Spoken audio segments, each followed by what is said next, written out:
Hello, welcome to the podcast. It's Relationship Talks with Julia.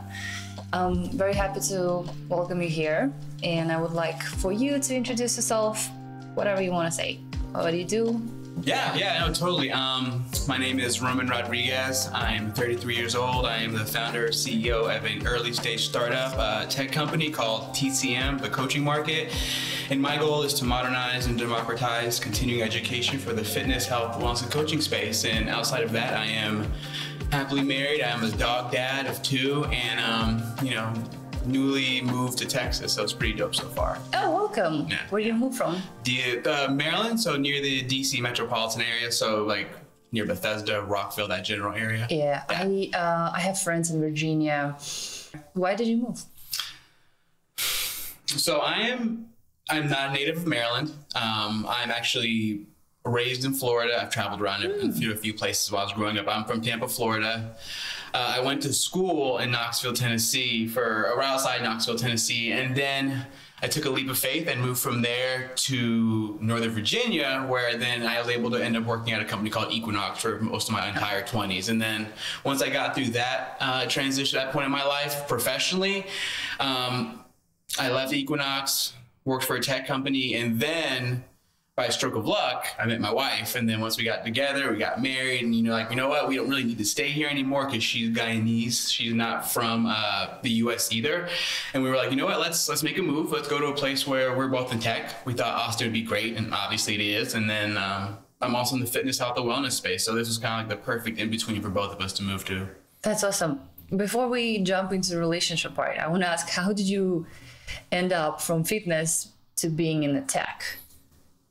Yeah, no, that was a gnarly leap of faith. So background, right? Personal trainer at Equinox. I moved up the ranks. I did very well early on. I hustled, grinded it out through my early 20s. I, within a short period of time, ran a very successful business. I then rose to the ranks in becoming Equinox Trainer of the Year through the entire company, all 100 clubs, 3,000 plus employees. I got nominated for that 3 years in a row. Then I won it on the third try. 2 years later, I won Educator of the Year because I used to lead a lot of educational courses through Equinox. And then I was a part and also one of the leading parts of a team that we won Club of the Year out of 40 clubs in the entire company. And that kind of rose me up through the ranks within the company. I went from just a coach, trainer, educator, professional development, early management. And then, I got job opportunities to leave, and I took it, right? So, I started to have like these opportunities to travel the country, teaching educational seminars. I work for a company called PPSC on the side, Pain-Free Performance Specialist Certification. Awesome.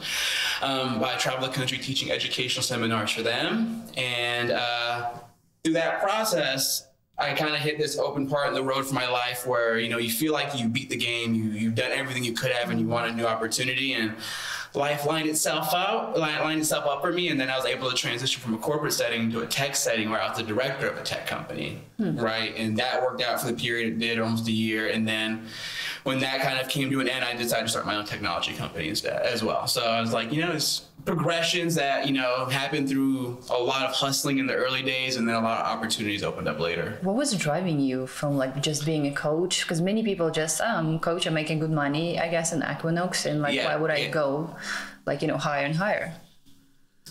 When I first got to Equinox, I'm a very competitive person. I'm oddly competitive. I want to win, right? And I was driven. I'm a very focused and driven person. And once I kind of knew there was an opportunity for me to basically win within the company, I just focused and did it, right? Like an 8-year period, I was very focused, got a lot of big accomplishments done. I think I'm the only coach still to win Equinox Trainer of the Year and Educator of the Year and be a part of a team that won Club of the Year. So I think that still stands. I could be wrong, but I was driven, and I want to win. I don't know, whatever it is, I want to win stuff. I'm very competitive. I'm ambitious. I want to take over the world one day from a from a joking perspective, but I want to do very well in life. So, and I'm hardwired to do that. So that's just kind of like the next progression where I hit the end of Equinox. And I'm like, I need a bigger risk. took the risk, left a great job with great, amazing clients, and went to a very risky company to be the director of it. And the risk definitely didn't make it to the other side, but it gave me all the tools and wherewithal to just do it myself. And I truly believe I can win as well in building my own great technology company and then serving the community in a bigger way. So, what would you say 3 factors of success for you?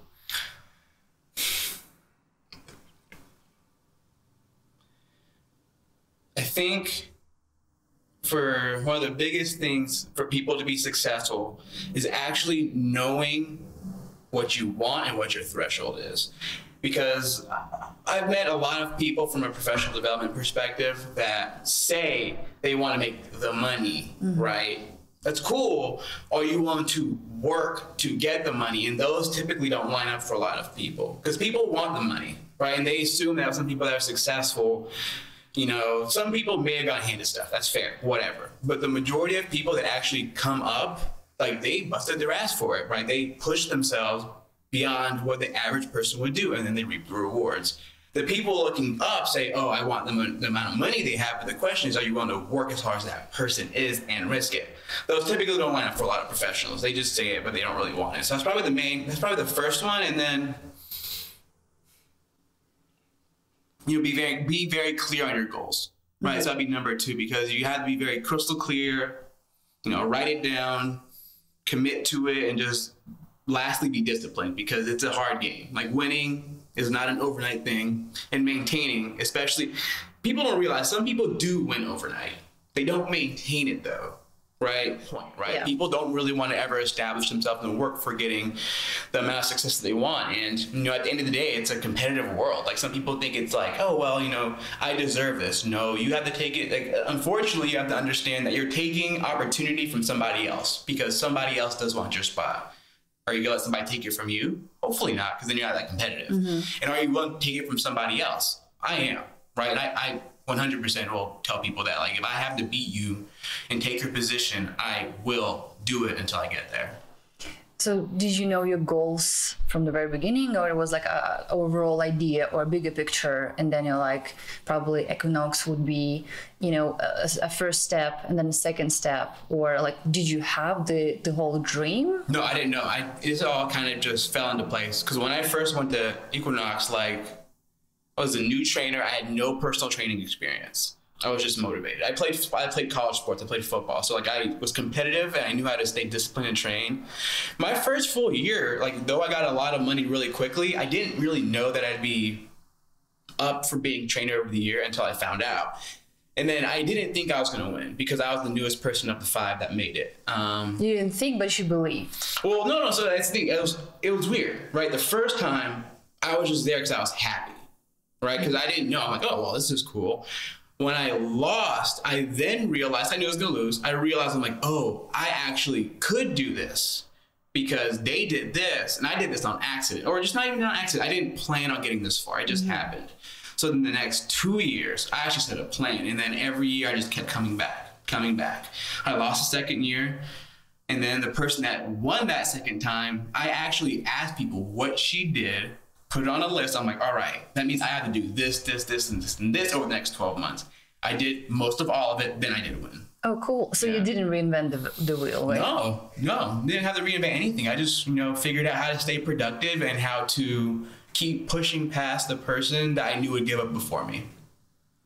That's amazing. Yeah. Was it hard? Was the hustle kind of like, of course, posing your life? Oh my gosh, yes. Like there's sacrifice. That's the thing. Like I heard the deepest quote not too long ago, people tend to be worried about happiness, which I do think is something noble, but it's a fleeting thing. I don't work for happiness. I work for impact. Right? I am willing to do hard things and give up happiness to know that I can have a lasting impact, whether it's on my personal career or what I can do for a community of people. But happiness, like, that's short-lived. Like it is, right? It is. And they're great to have. It's a good rush. but if you're really trying to do something great, you have to play the long game. That's having impact. That's sacrificing happiness in the process to get where you want to go. Yeah. I think it's funny. I think what we think of happiness is like I don't know, laying on the beach and drinking like a cocktail and like, you know, but I think happiness is when you do what you love, right. or at least something that you set your, like you have goals, you know, like, okay, that's aligns with where I'm going and I'm happy because right. technically that's what you wanted and that's what you're doing. Isn't it weird when people just say, I want to retire and lay on a beach and drink margaritas? I'm like, after 7 days, you're going to be so burnt. Your liver's going to be shutting down. You're going to feel dehydrated. It's like, okay, that's good for 5 days. But like, what are you going to do the rest of your life after? That sounds miserable. Who would want to do that? Like, right? You know, it's funny. My father, he's like 72 years old and he's still working. And I guess like before I kind of had that mindset of like they should retire because, you know, it's kind of that age where you need more rest. And then when I talked to him, I'm like, why are you still working? He's like, well, what else should I do? Just sit down on the couch and watch TV? He's like, no.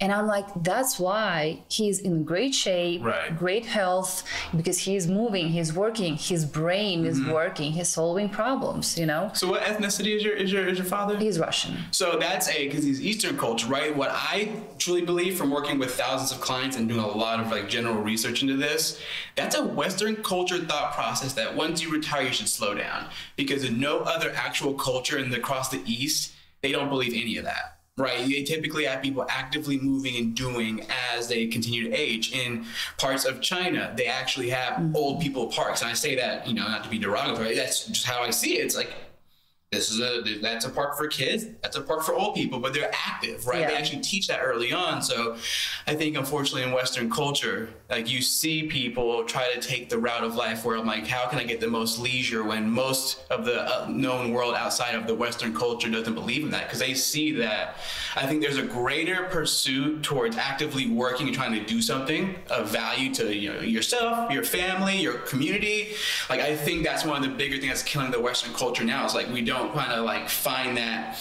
We try not to take the road of working and hustling and being disciplined, because that really is what changes like communities and makes people better. And nowadays you see people trying to take the easy route, just want to hit the lottery, hit big, and be done with life. I'm like, that just sounds like not fun to me. Yeah. Why do you think it's happening here? What is the difference? Let's say the U.S. in particular. It is the pinnacle of countries to be in.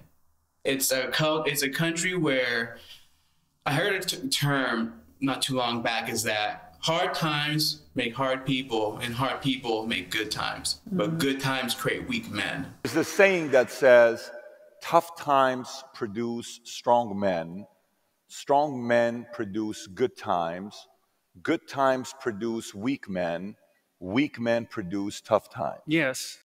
Right now, I'm going to talk mostly about men.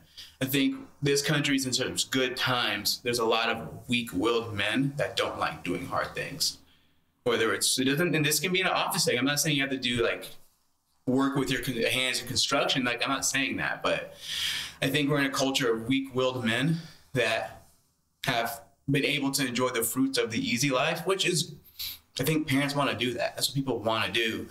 But then it starts to kind of go back to the fact that weak men create kind of like bad times for people, and then it goes through that whole cycle all over again. So that's just my opinion. And I'm not trying to be hyperbolic. I think things will shift. I think you're already seeing like a cultural shift of people, right? So it's already happening faster than probably expected. But yeah, I think here in the West, and I'm super hardcore USA, like hardcore, but I think it's fair to admit that there's a problem with the way some men are and how they approach whether their community or their relationships. Like it's noticeable, right? So I think that's where things will change in the coming generations, like really fast. Yeah, I think so too. I think also another thing is that everything is so easy to get right now. So before, like, let's say I live in Belarus, or like I live here, but like my hometown is there. And if you want to buy food, you actually have to like, and right now they're getting into the delivery thing, but you actually have to dress up, walk outside, and go get it in a way, right? And at first, when when it kind of started, Uber Eats, Grab Grabhub, right? You see, I don't order online.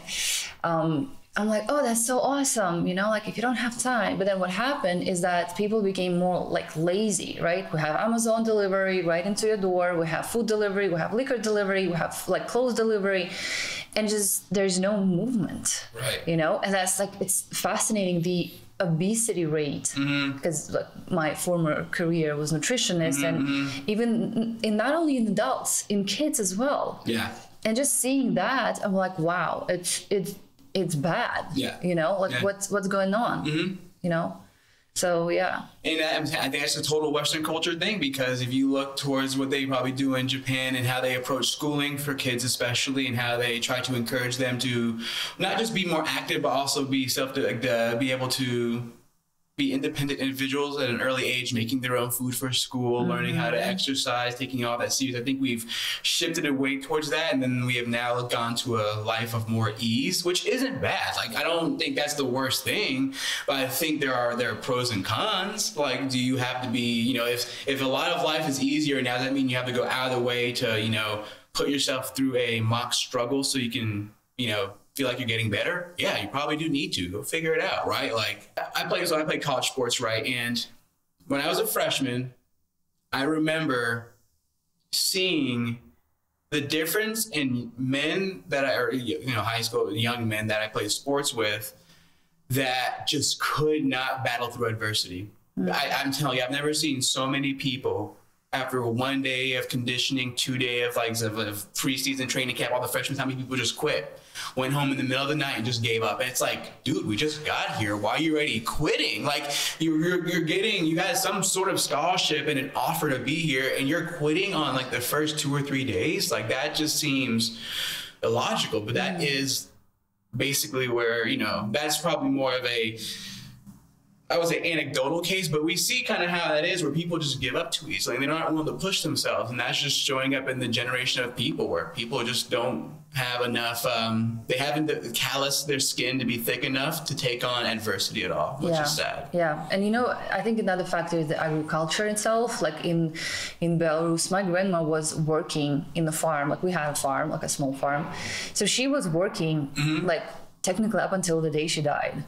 You know, and because she was squatting as much, you know, like leaning forward, doing some sort of work, and I was little and I had to, well, I didn't have a choice. Nobody asked me. But I was kind of happy helping my grandma, and she also was like giving me some cash for this. So I'm like extra motivated, you know. And, you know, this hard work, and I can feel right now, I volunteer sometimes, you know, from time to time somewhere, because I'm liking that physical work, right? You know, like, and also another thing is when monks are getting their education at first, like they are doing a lot of physical activity, like, you know, mapping floors, swiping, like they do a lot of stuff that actually requires the body to work. Right. And as of now, everything became so, you know, you have computer, online, Zoom. People don't even go, like I have friends sometimes, or like new friends, and they, instead of like, hey, let's go to the coffee shop here, they're like, hey, let's do a Zoom call. And I'm like, no, thank you. I have enough of Zoom. So let's go somewhere. Let's meet people, right? Yeah, let's meet people. And that's what peopling. and that's terrifying just a little bit, because like there's no balance. Like, you know, like it's either here or there.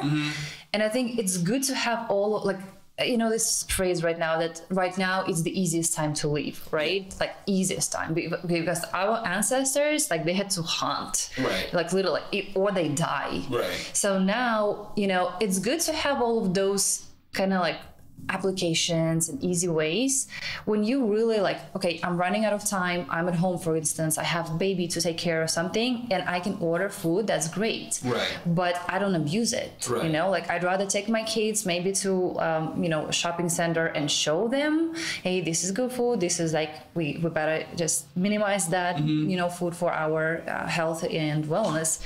So wow, it's actually it's scary in a way. It is, but I think there's gonna be a shift. But you might see the generation that probably sticks with the lifestyle that they have, you know, they have so far. And though it's sad, you know.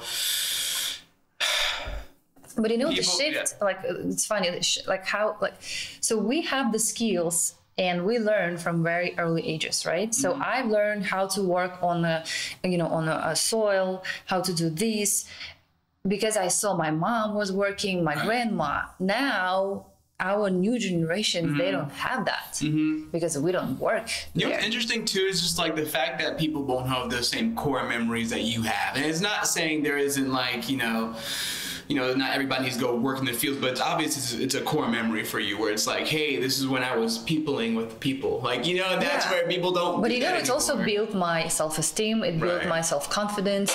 It built, that stamina, that kind of like I came here, I was 20.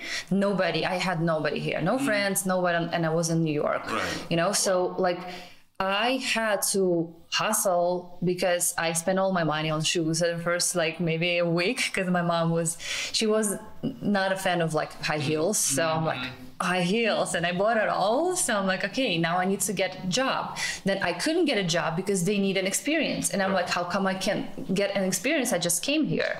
So, and all of that, it's like, but I believe that I probably wouldn't be able to do that if I didn't have that kind of like school when I was growing up. And I was a very free child, like nobody forced me. Like people think of Russia or like Belarus, of Eastern countries that, like, we were slaves as kids and constantly beaten up. No, I had an amazing childhood. I had nature, I had my freedom.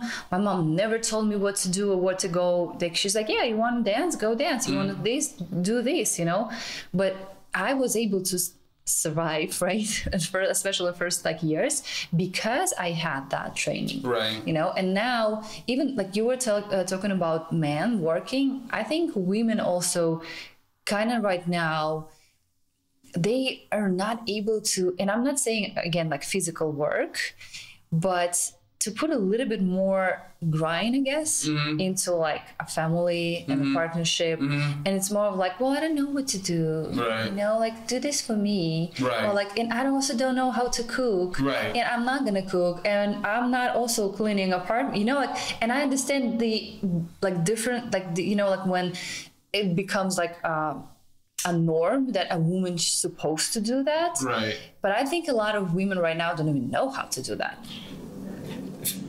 Yes, you are 100% right. You know what's interesting from like someone that's like dated obviously before I was married, and what was the biggest turnoff as someone that was potentially considered about dating was someone that really acted like that. I don't get it. Like, I'm one of those type A guys where my goal is to make sure I can serve you the best I can, and my goal is to have a housewife. That because I'm working that hard for that person, they can have a little more autonomy in what they want. Do you want to work? Fine, go ahead, right? I do what you want, right? Do you want to stay home and do house stuff? Awesome, do that. I appreciate it, right? I'm here to provide for my wife, right? But when someone just doesn't even feel like you have to give me everything, that is, and you can hear it. Guys hear it. Like, especially the guys that women want. We can hear that. And the moment it even comes off, trust me, you are off the wife list. You might be, we'll date, we'll maybe hook up, but you are not on the wife list, right? That's not where you're going to be. And it's such a big turn off. Like, yeah, that's just me. It's like when I used to be single, like, that made me hot. So why is that important for you to have that woman who takes care, let's say, and I think that I'm going to back up a little bit. I think what we're discussing right now is that the feminist movement, all this kind of like equal rights, is like women think that this is only one thing that a man wants. It's like you being a housewife and just cleaning, floors and no, but it's just in our nature. This is like feminine part is to take care of a man, so he feels good, so he takes care of her, and here's the balance. Like in partnership. 100% agreed. And like my wife, total boss. She's a PM for tech company. She's doing great things, but I can never clean the way she wants me to. It will never happen. Though what she expects for cleanliness is something my eyes can't even process. But she knows, and we, like you said, just from like a primal standpoint, women tend to be more of the nurturing type. Like they are definitely more of the nesting type, and those are all things that line up with all animals, right? A majority of like most animals, right? That's just how it is, and it's not saying that that's all you should do, but it's okay to accept that, like, that's probably what she likes too. Now, can guys do that? Yes. Totally. I'm not saying guys shouldn't help. Like, my wife hates doing laundry. I do laundry. I don't mind. Dishes, mindless. I can do that. Everything else, I leave it to her because I'm not going to do it right? So I think there's like a give and take, but I think with the new era of feminism, and I would say like the third wave of feminism, not even like feminism like era 1 and 2, but like this era of feminism creates, especially from the dating world, women that expect everything but then have hard attitudes, and it's like, that's not attractive, right? You may be very pretty, but that is not an attractive trait that women put off, and guys can see that.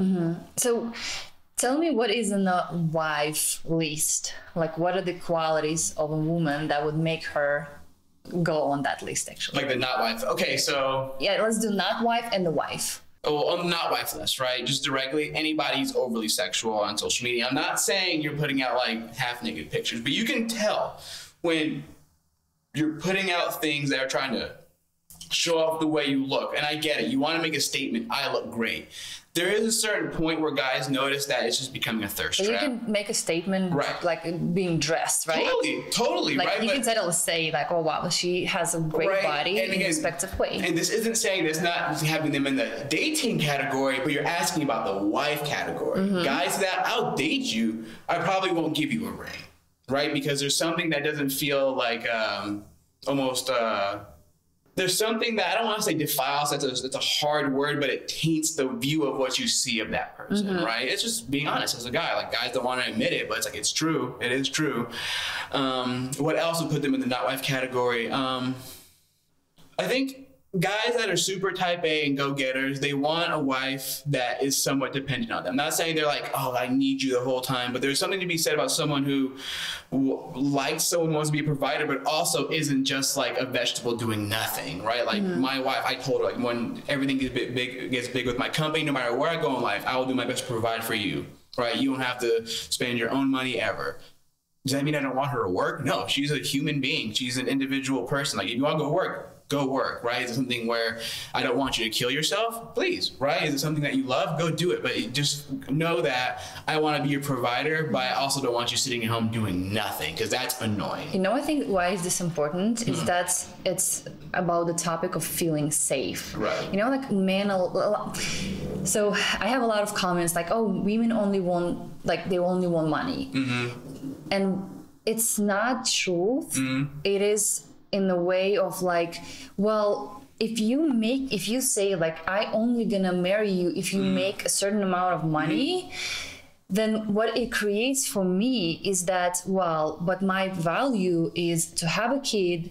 I also want to create your, like, the environment in the house, cozy environment, so you can come. So it takes time, it's not like I'm gonna do this in like one second. Like, it takes time. So when you tell me that I need to also go and equally work and make equal money, and I'm not saying that it doesn't have like sense, but when I hear that, then for me, I don't feel safe. Right. Because then I see that as if my value was in how much money I'm making for you, right, and then, well, what about if I need to stay with a child? Right. Like, you don't know, like, what can happen during, birth. Right.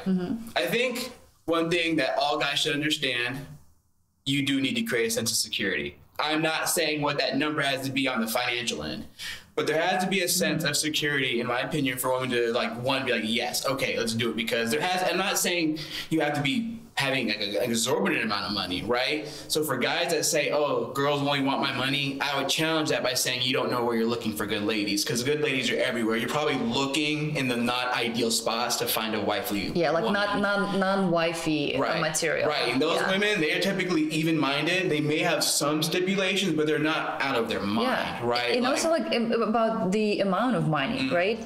So there are different levels of like life and the quality of life, and some women, they provide it for themselves. And I have clients, like, she makes enough money for her to afford a house in a very expensive neighborhood, affords travels. So obviously she would probably be a better fit for a person who makes kind of equal amount of money or more. Right. And then what I see is probably when, you know, guys like sitting on social media and then they looking at those women in the higher bracket, right? And they're like, oh, well, of course, I don't have that money. But you also not looking in the correct direction for yourself. Right. Like, guys, you have to earn the type of woman you can date. Sorry, like, if you don't like that, it's like a guy credit score. You have to be able to earn the guy you want, the woman you want. And vice versa for the woman, it's also, there's some differences, but like, you have to be like are you actually pre-approved to date this person? And some people may not like that, but it's true. Like it really is. Yeah. And it may not always be socioeconomic, but it could be on some other levels where it's like, are you at the right age to actually get married? Like for some guys, let's be honest, I do think that we're in an era where men should get married, but to be able to provide and get what you want, you should wait a little later. That's not saying you should just kind of like, you know, for your entire 20s, just mess around with everybody and just not be disciplined. But it's like, you should wait. Why? Because the woman you probably want does want a sense of security. Most guys don't develop themselves professionally until they're in their later 20s. To really get to where you want to go, you have to sacrifice those early 20s. So it's like, some guys, you may have to wait a little longer if you want to be pre-approved for a certain woman, right? That's brilliant. I love that. But isn't it true though? Like, I mean, that's where just guys tend to look at it wrong. Like, yes, if you're a 24-year-old guy and you're trying to keep up with, you know, a girl maybe who's 25, 26, you may be able to pass the looks test, but just know that 25, 26-year-old girl who is doing well is pre-approved for a better man. You might not be that man. Maybe you will, but do you want to like not be able to offer her the life she wants? Right? I'm not saying this to say like you're beholden to, you know, what she wants, but there is a point to be made. Like, not everybody wants to live on the upper echelon of life. Some people will be average households. You'll find great women, beautiful women that are okay with an average life, right? Most people live average lives, but if you are asking to be pre-approved for the above average, which not a lot of people are there, fam, you're gonna have to provide something of value to that market of women that would actually give you the time of day. Yeah, absolutely. And I think it's not right now, a lot of people just think that there's only like a high level. There's no like medium level. There are women who just like, well, I don't want you to be like out of work or like to be out and work for like 24/7 so you can make money. I'm okay with less money, but I want to see you more. Right. You know, and that's it. Like, that's a partnership. They both agree, and you know, here we go. And you know, the thing is, a lot of those guys, they'll never find those women on the women they want. They will not find on a dating app. Oh no, you're not going to find them there, because the women you want on a dating app have a lot of other choices, and they're typically going for a different type of guy, right? Not saying that dating app relationships don't happen, but if you're asking about the chances and probability, I'm not a gambling man to assume that you'll meet your wife on, you know, Tinder at some point. So on that point, where did you meet your wife? So I met my wife, technically I was creeping on her jokingly at the gym when I saw her. And the first time I saw her, it was COVID. And this is actually funny because where we lived in Rockville, you had to have masks on for a long time. And I kept seeing her coming to the gym. I'm like, oh my gosh, who's that hot woman? And she had like, her hair was all done. She had long hair, great physique, great eyebrows, but she didn't have a mask. She had a mask on the whole time. I remember telling myself, I'm like, oh man, I bet she has a buck tooth. She must like have a huge nose. There's something crazy about this. And then finally, like 2 months later, her mask came off, and I'm like, oh, she's hot. Like, yes, like she's hitting across the board. And then I luckily met her because running my own tech company, or I was directing a tech company at that point, but I was working at coffee shops because I needed to get out of my house. And I saw her sitting there, and I was just like, oh yeah, like she didn't see me at first. I didn't notice her, but I just sat down. I was kind of I wasn't gonna shoot my shot, and I'm sitting down. She walks to the trash can to throw something away. I'm sitting by, and this was not planned. She walks to the trash can, throws something away, and she just cut her hair. I'm like, hey, your hair looks really nice. It's great, because my mom's a hairdresser. I know good hair, right? She did get a very nice haircut. That's a good compliment for anyone who's like, your hair. There you go. And she was like, oh, thank you, and because it is a very compliment. Because we do the hair, and then let's say, you know, I had this with my ex-boyfriend, and they look completely different from what it was, and he's like, hey, no, I don't. Did you do your eyelashes? Look, anything that guys should understand about ladies, just say their hair looks good. Yeah. Because they probably just washed it. That's all they did. But it may look a little different. Just say it. Hey, girl, hair's looking good. Like, that's an easy icebreaker. You will never very lose. Innocent, right? Yes, and like I've never, like I bet you there'd be no women that would be like, ugh, whatever. And maybe so if you do it wrong. But I think if you say it nicely, not even trying to take it, like, hey, your hair looks great.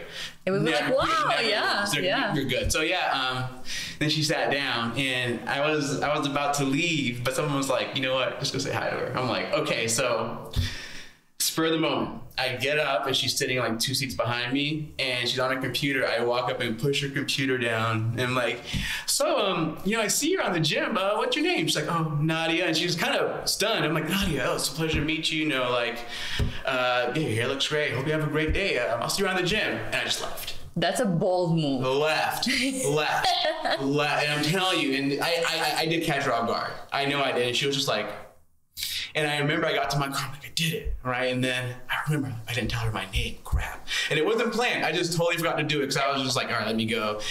And I saw her the next day at the gym. I'm like, so by the way, my name is Roman. I know I didn't tell you. I wanted you to keep you intrigued. And she was just like, oh, that worked. I'm like, it really didn't. Because I just forgot. I just literally forgot, right? And were you nervous? So, there's a mixture of, yes, I would say, I was nervous, but it was good nervous energy, just like the effort energy. Like, you know what, like, just do it. What do you have to lose? Like, what do you have to lose with a little bit of denial, right?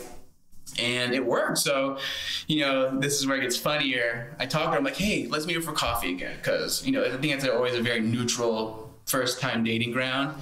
So then a few days later, I see her at the coffee place. I walk in, she has her makeup on, she has her lipstick on. I sit down and we're just kind of shooting the shit for a second. And she says, just so you know, I'm not looking for dating right now. And I called her bluff. No, let me tell you, this was epic. I called her bluff. I took a second and looked at her. I'm like, Nadia, you have bright red lipstick on, your makeup's on, and you're wearing a bright red sweater. If you're not telling me you're open to dating me, your body language is lying. And she was just like, stunned. Wow. And I just said it. And she was just caught off guard. She was like, oh, okay. And then, what else do you have to lose? Or you just say it. And it worked. And then, why do you think she said it? Said what? Like she wasn't dating? Yeah. Women are defensive.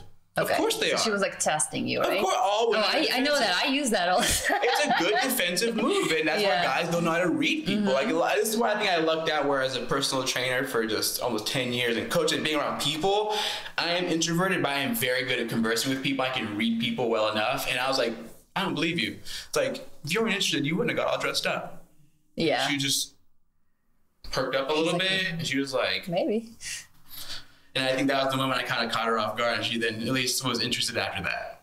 Wow. Yeah. And what happened? Well, funny enough, we went through a talking process. She did dump me for a short period of time because she was like conflicted. It was like a week to 2 weeks, maybe a month. No, it might have been a month. And after that date? No, it was maybe 2 or 3 weeks later we were talking, right? And then she dumped me for a short period of time. And it wasn't anything bad. She's like, I don't know where I am right now. And I get that. Like, I do think women need to be in a good mental space to date. Yeah. Because a lot of women date men in poor mental spaces, and then they get mad as to why they are getting the results they have. Because, like, yeah, you're dating for the wrong reasons. And I applaud women for that. Like, if you know you're not in the right mental space to date, don't date, right? But a month later, we just started talking again, and then boom, we started going hardcore dating, and then I proposed to her probably like less than 8 months later. Wow. Yeah.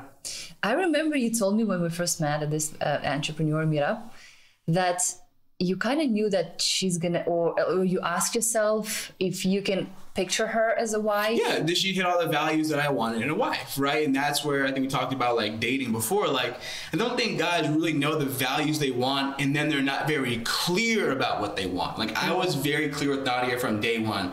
I want to get married. I want 2 or 3 kids. I want to work my ass off. I need you to be okay with that. And I want to be a provider. Okay.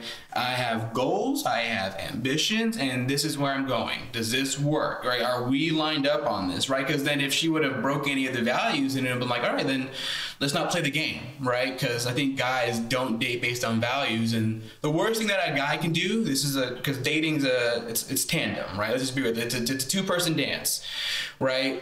there are guys that date women too long and take away their prime dating years, but then there are women who aren't clear about what they want. And both of them, there isn't clarity, right? So they're both kind of just like BSing.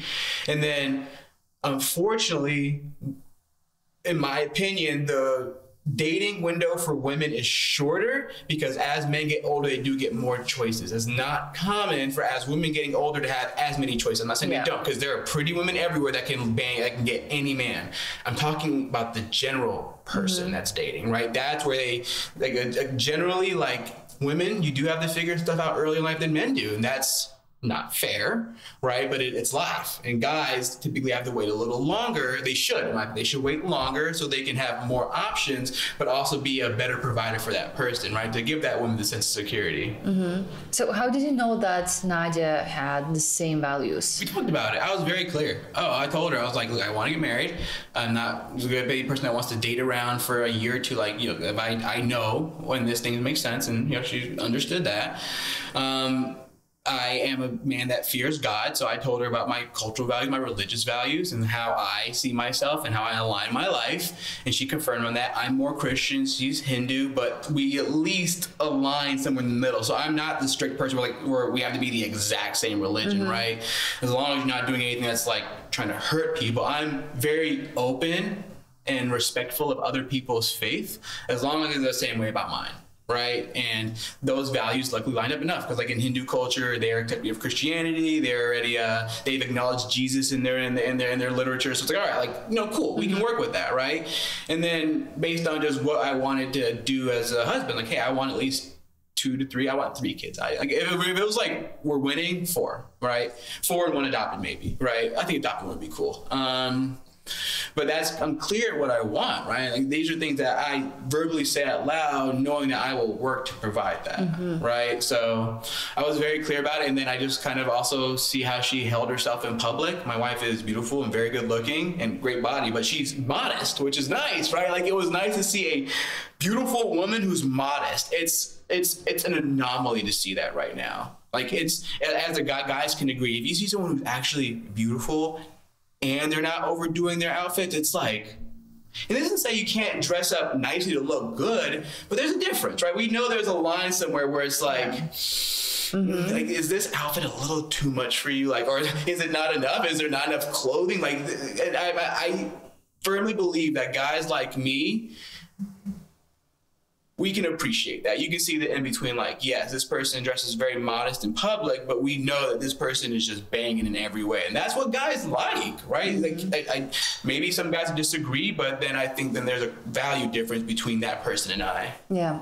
You know, I think about, you know, speaking about how women dress, a lot of beautiful women, they actually, they have a lot of insecurity, you know, and so that would be like a protective mechanism. Like I dress up so everyone can see super like beauty and like I'm screaming, you know, I'm hot.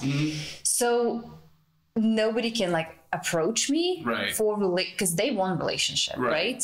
But subconsciously, that's kind of sorts out the people who would want to marry you, right? And men who would want to like not even date, probably. To a degree, you know? Right? I think there's that difference. Like it's like peacocking, right? I think there's a point to kind of let people know you're beautiful, but there's always that line where it's like, are you doing too much, and is it too consistently, right? Are you just trying to show yourself for the world, right? This goes back to why I kind of one of those guys about social media, where like you have to show yourself, but like, do you have to show everything? Like, I don't really care to see that online, right? Like, or even if we go out, like, you know, I've seen individuals saying that I can imagine for myself, where if you're dating a girl who is dressing like almost skimpy in public with you, it's kind of a turnoff for guys. Like, some guys like it, I don't, right? Like if I see you just kind of wearing something that's kind of like, yo, like, I get trying to be hot, but now you're just kind of looking like, you know. Like, why would you want that attention? Right. I don't like it. Like, I don't want, like, why do you want people looking at you like that? Like, I have you, right? My partner, so that's enough for me. That's enough, right? And again, you can still be very good looking and dress very well without going over the edge. Yeah. And that's why I think a lot of women do miss the mark. It's like, yo, you're trying, it's very obvious you're trying too hard. And you can say that you're not doing this for men,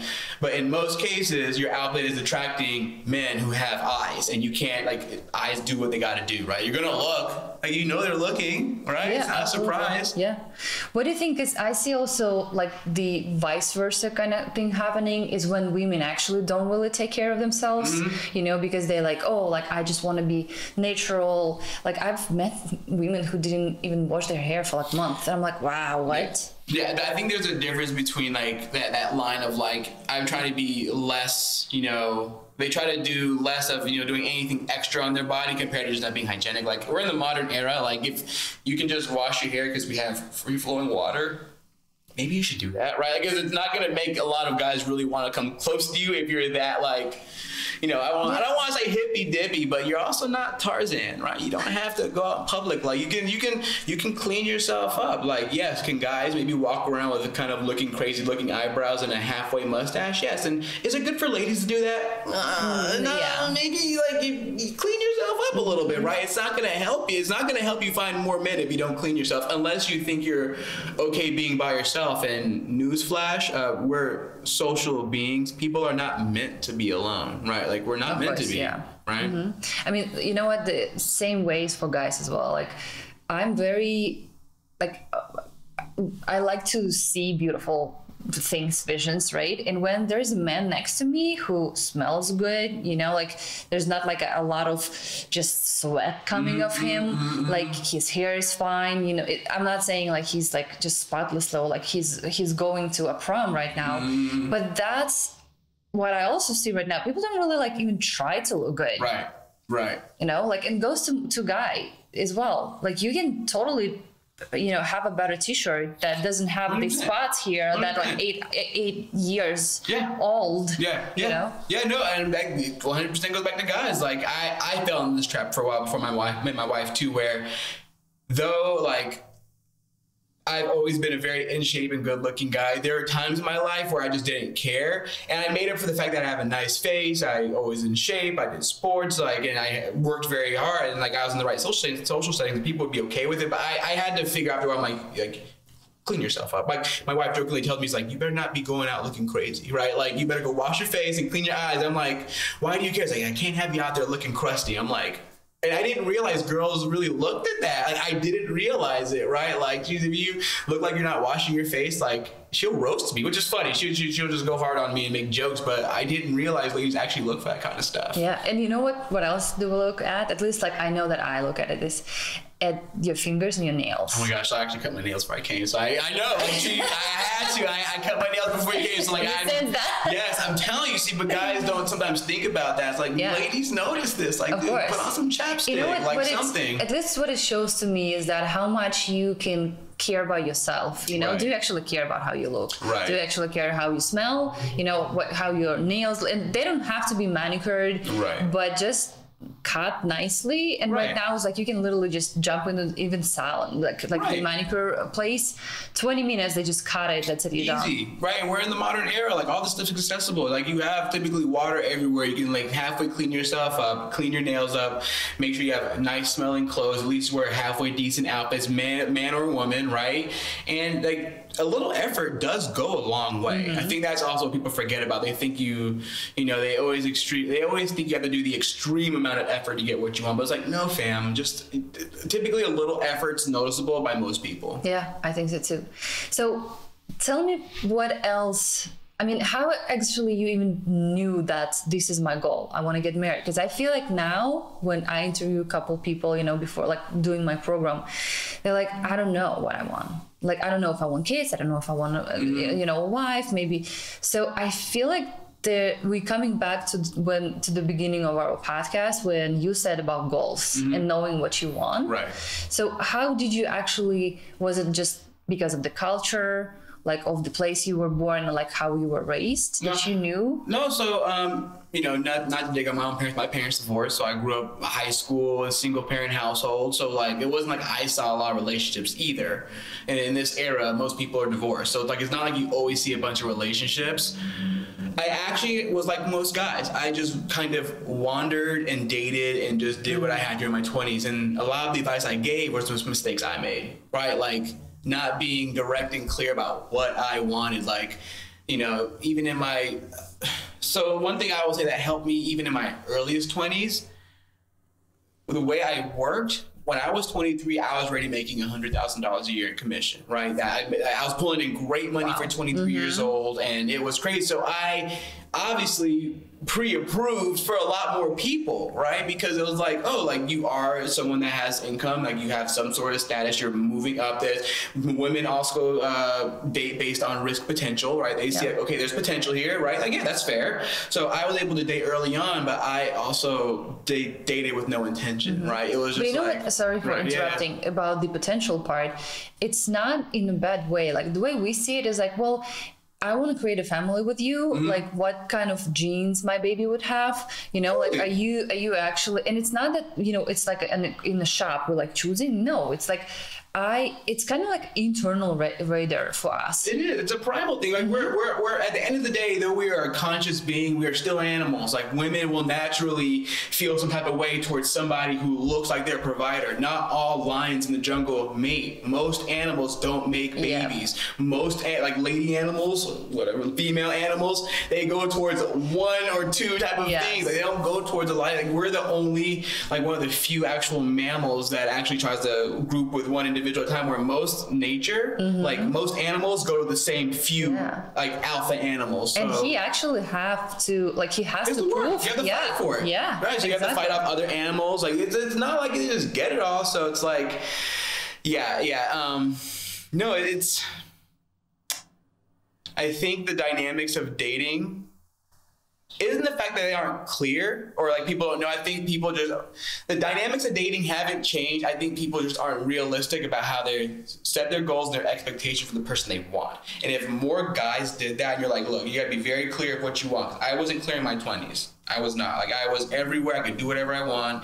I made a lot of mistakes, right? But those mistakes did help me figure out like what exactly I want. And probably the one reward of being a guy and kind of the hard world of dating, because dating's hard. I'm not gonna lie to a guy. Like it's not like it's easy, right? Like meeting people, if you don't not that social, is hard, especially the person you want, because there are a lot of people to choose from.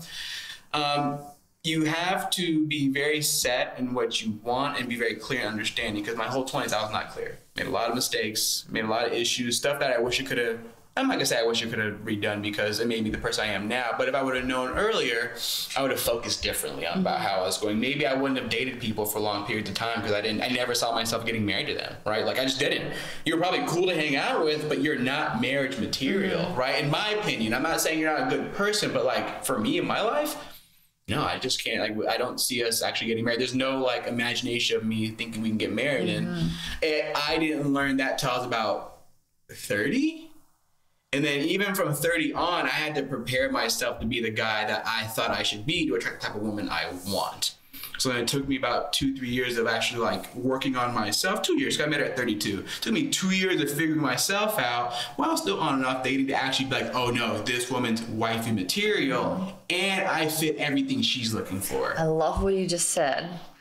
And I just want to deconstruct it a little bit. Instead of saying, I want that woman to lower her standard and date me, you had the image and understanding that you need to do some sort of an in-person work to actually go to that level, you know, instead of trying to put someone down. That's what happens right now. Like, you know, a lot of men and women probably also vice versa, but they're like, oh, like you to this, you to that, like you in personal development, like just, and I think that's kind of like unfair to the partner because, well, like I don't want to go back and like downgrade myself, right? So you feel good, right? And even if you do have to downgrade yourself, are you worth the risk, right? That's where a guy, because the same way men or women take risks, so do men, because you don't know if this person actually be a great wife. You're assuming, right? It's a risk of reward, and I was like, yo, does this seem like it's probable she'd be a great wife? You really don't know, right? You're assuming. You're going forward on faith in what you see.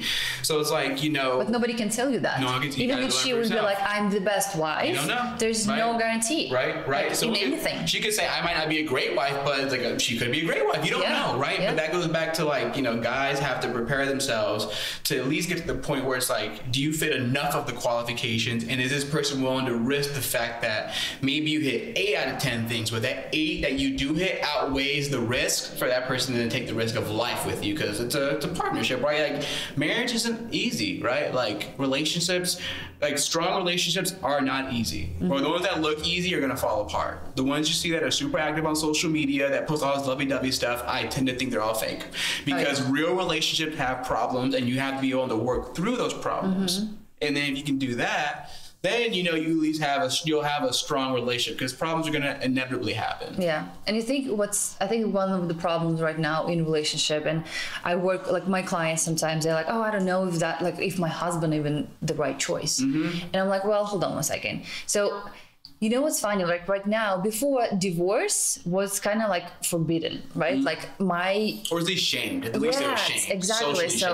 So I'm not saying like you have to stay in an abusive relationship and like I'm gonna work it out. You're right. But what I'm saying is that the illusion of choice is like, you know what? I just divorced this person who I spent like 10 years to have a baby, and I'm gonna find like, or from the men's perspective, right? And I find another, instead of like, hey, we're together. I choose you because of these qualities, and let's work it out. At least try. Right. And nobody wants to do they don't want to try. No. And I think that actually leans on the fact of like the later stages of feminism where no-fault divorce came, because most of divorces initiated by women. I'm not trying to put it on one group, but most divorces are initiated by women, and most of those divorces are all no fault.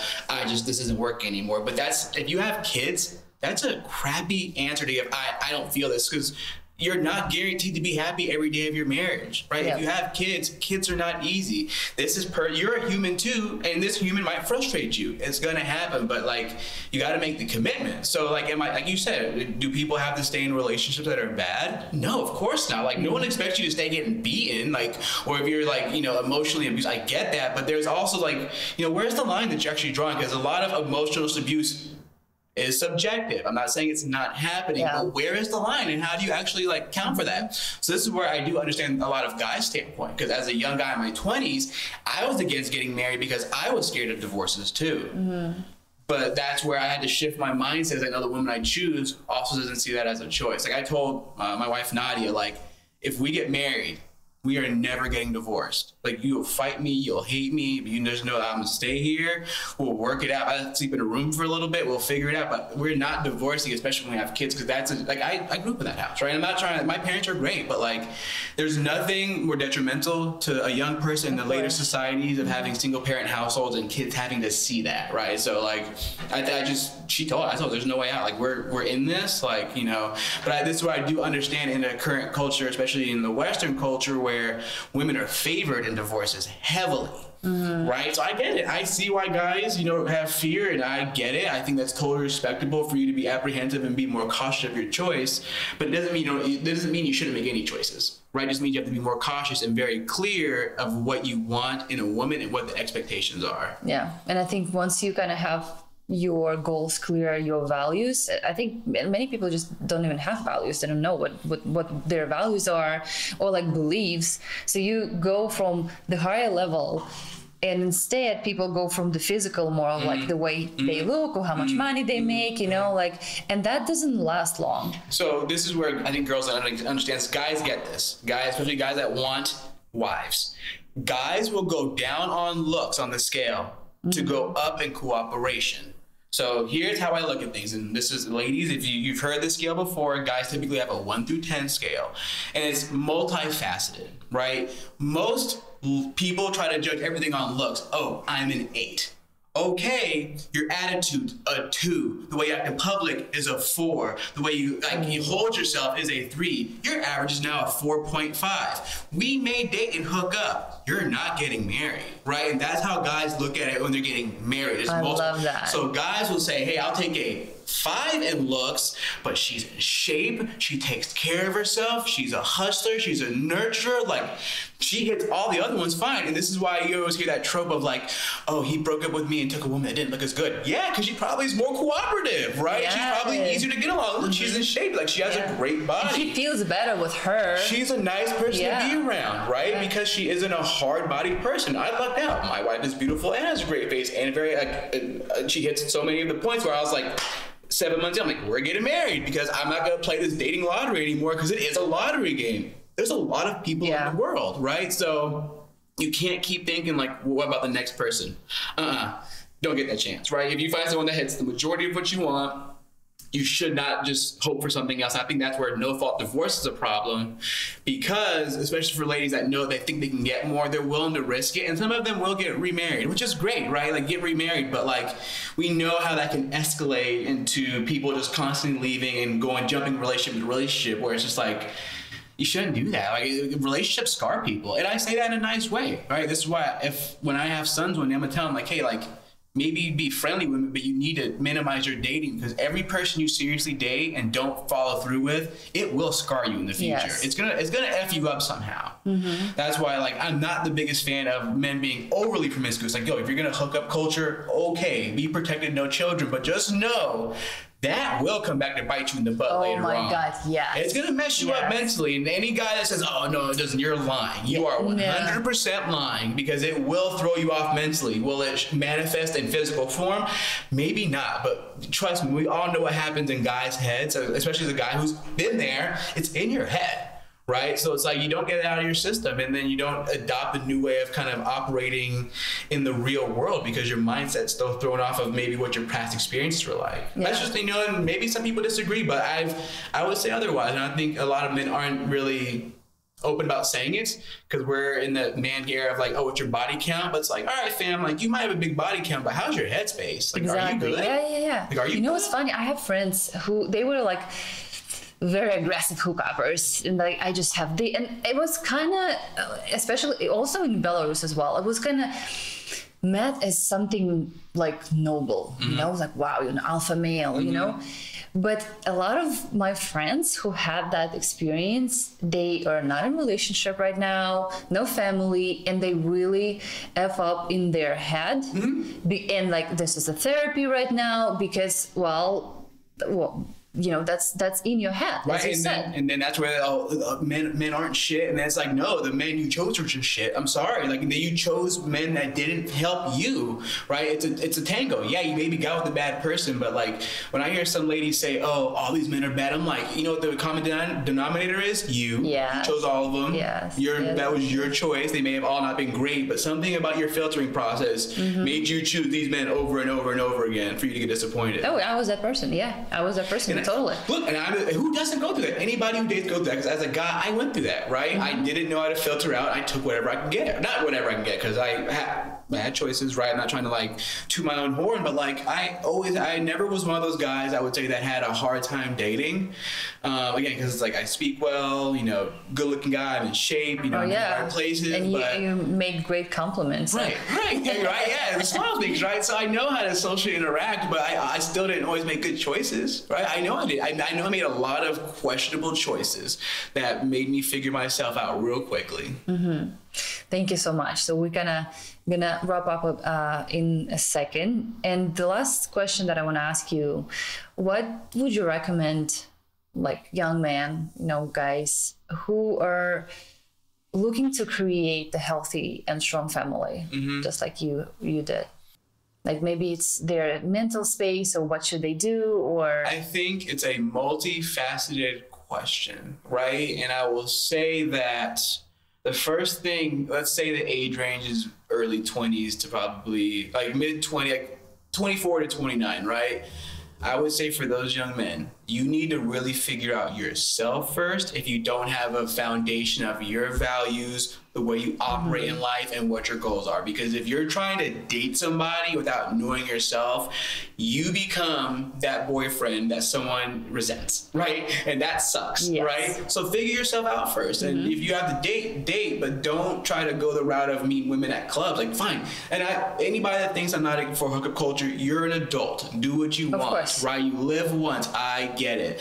But if you're not actually trying to figure yourself out during those early years of your mid-20s to your 30s, like, guys, you need to really figure that stuff out quickly. You may get married in between there, but before then, you need to really know who you are and what you're going for. The core. Right? And then whether that's from an internal perspective of values, the way you operate as a healthy human being, the way you are in your profession, those are all matter, right? Your other social relationships you have, you need to really focus down on those and make yourself a really good option for somebody else. Stop trying to deliver yourself as an early product to people that want good products, right? Especially ladies that would want to date you, right? Like, do the work, right? If you're in your 30s, and I can't speak for people past my age, I'm 33, going to be 34 this year, but I would say guys that were like me that hit their 30s, you're like, I figured it out, I worked hard, I have the background, I know what I want, I have the finances, I'm not worried about this, I know what my goals are in life. What do I need to do next? Fellas, you need to make sure your social skills are so on point that you are ready at any moment to find that lucky woman. Because people will say I was lucky.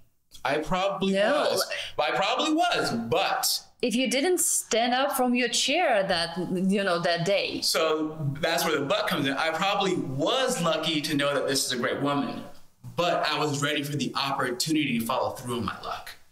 That's the difference.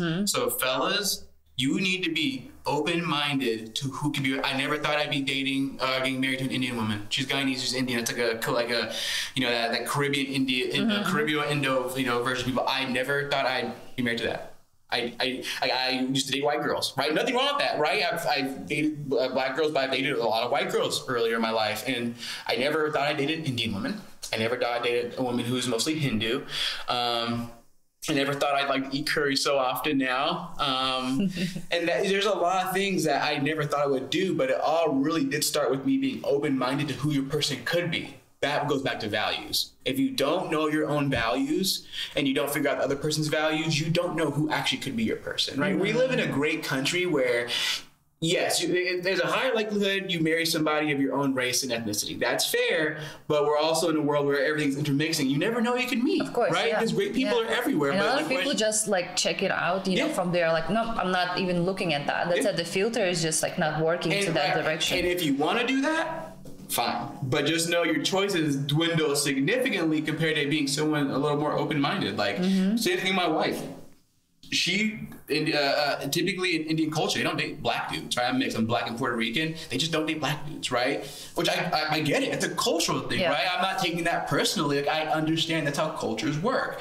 But with us talking and aligning in values, she's like, you know what? I will be with this guy who's covered in tattoos, has long dreadlocks, and, sometimes has gold teeth, which I do have at home, right? Like, I admit all that stuff. I fit all those things that she never typically would look for, but all our values on point. They all just align perfectly. And, we've been together since then. It all worked out.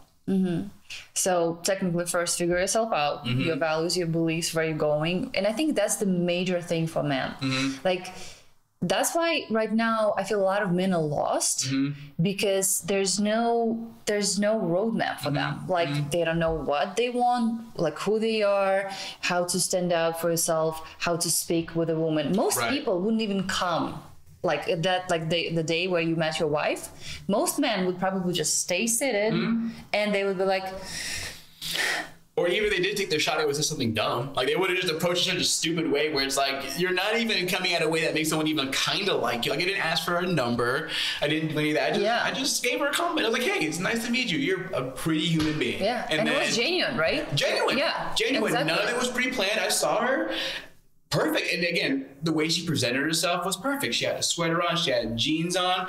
I can't tell you how many experiences where I lived in the DC metro area, wherever I was in Bethesda, Maryland, Virginia, where I had women who, from a look standpoint, were beautiful. Mm-hmm. They would give me that. They would give me that open calling card where, like, guys that know this when you date, like, you know when someone kind of gives you like the approval to come talk to them, right? Women do, you know it. Yes. I've gotten enough of those where I was pre-approved for certain women, but the way they held themselves in public, I did not want a piece of that. I'm like, no, thank you. Like, nice to meet you. Goodbye, right? Like, but you have to know what you're looking for, because most guys would have took it. And if you're in that dating phase, take it. It's totally fine. But when you go talk about wifey material, nah, I wouldn't have taken it. So she presented herself in a great way too, and she was open to just me talking to her. Okay. Yeah, absolutely. So let's recap. Know yourself, know thyself, right? Know your values, your beliefs, make your foundation, and be the person who you want to date, right? Like the level of the person who you imagine in your head. Check with yourself if you're actually in that level. Fair. And you know, if any guys try to say, oh, well, I'm not tall enough, I don't look a certain way, like, look, like I'm 5'8". The height stuff does not matter, right? Women say that, but they're typically okay if you offer enough of the other things. Yeah, I absolutely agree with you. Thank you, Roman, so much. Where people can find you? They can find me. I'm not the most active on social media, but my IG is Instagram is Roman_Empire813. You can find me at LinkedIn at Roman Rodriguez, the coaching market. And yeah, I'm not the most active, but I'm out there. Okay. Yeah. Thank you so much. Thank you for Anytime. Thanks for coming. having me.